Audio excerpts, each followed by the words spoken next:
So we're now going to look at another group of people from South America called the Aztecs. The Aztecs were even more warlike than the Mayans. We don't know where the Aztecs first came from, but we do know that as they wandered through Central America, they fought battle after battle with the other tribes who lived there. Whenever they won, they forced the conquered tribes to give them food, money, and soldiers for their army. The Aztecs grew richer and stronger, but they still had no homeland. As they roamed through the highlands of Central America, the Aztecs came to the edge of a wide lake. The edges of the lake were soft and marshy, filled with reeds. Little islands dotted its surface. On one of these islands a large cactus grew, and on the cactus sat an eagle, holding a snake in its talons. When the Aztec priests saw the eagle, they cried out, "It is a sign from the sun god! He wishes us to settle here. His divine power will be with us if we build our capital city on the island of the eagle."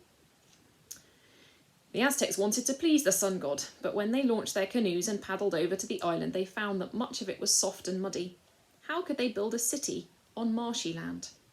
The Aztecs were determined to find a way, and so they hauled basketfuls of dry earth and stones from the land around the lake and dumped the earth onto the muddy beaches.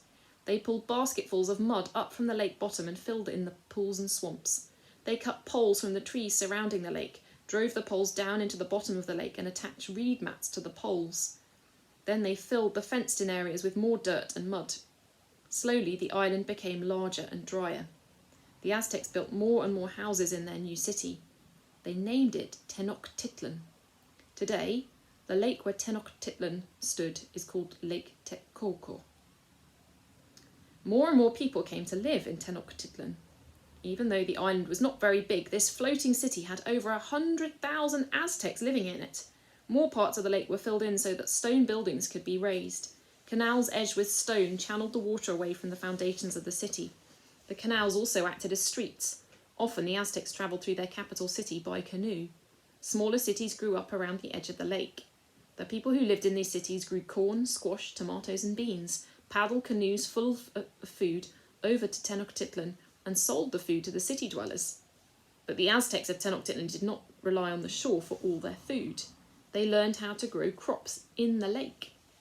They wove reeds into huge mats and floated these mats in the water. They covered the surface of the mats with dirt and planted seeds in the dirt. When the plants sprang up, their roots grew down through the dirt, through the mats and into the water. Sometimes the roots reached all the way down into the bottom of the lake. These crops never died from drought or sun. They always had plenty of water. Some Aztecs even built small houses on their floating garden mats. The Aztecs ate food from the lake as well. They caught fish, but they also caught and ate water lizards, salamanders, frogs and fish eggs. One Aztec delicacy was cakes made out of algae that had been pressed and dried. For meat, they hunted the ducks and birds that swam on the lake's surface, as well as deer and rabbits that roamed on the lake shores. On special occasions, they drank fermented cactus juice, but getting drunk was against the Aztec laws. Anyone who got drunk could be put to death. The Aztecs also learned how to make a brand new food, chocolate. The rich dirt around the lake was a perfect place to grow cacao trees, small fruit trees that bear fruit like melons, almost a foot long. When the purple fruit of the cacao tree turned brown, the Aztecs would pick the fruit and scoop out the insides. But they weren't after the pulp inside the fruit, they wanted the seeds. Each cacao fruit might have 30 or 40 seeds in it. The Aztecs pounded these cacao beans into a fine powder, boiled them with corn flour into a soupy paste, strained the paste into a thin brown liquid, then added vanilla and honey to it. The result? Chocolate. This chocolate was probably bitter and grainy, not smooth and creamy like the chocolate we have today. Today, chocolate makers add milk, sugar and extra butter to chocolate to make it sweeter and softer. But the Aztecs didn't think their chocolate was bitter. Chocolate was one of their favourite foods. People drank it from golden cups. Cacao beans were as valuable as gold. The Aztecs even used them for money. Chocolate, they thought, was food worthy of the gods. Tenochtitlan could only be reached by 3 raised earthen roads that ran through the lake, and between each road and the gates of the city was a moat. Usually this moat was filled with heavy logs that allowed horses and carts to cross over and into Tenochtitlan. But when the Aztecs were at war, they rolled the logs out of the moat. Then no one could cross into the city on foot. And the Aztecs needed to be able to defend their city because they fought with everyone around them.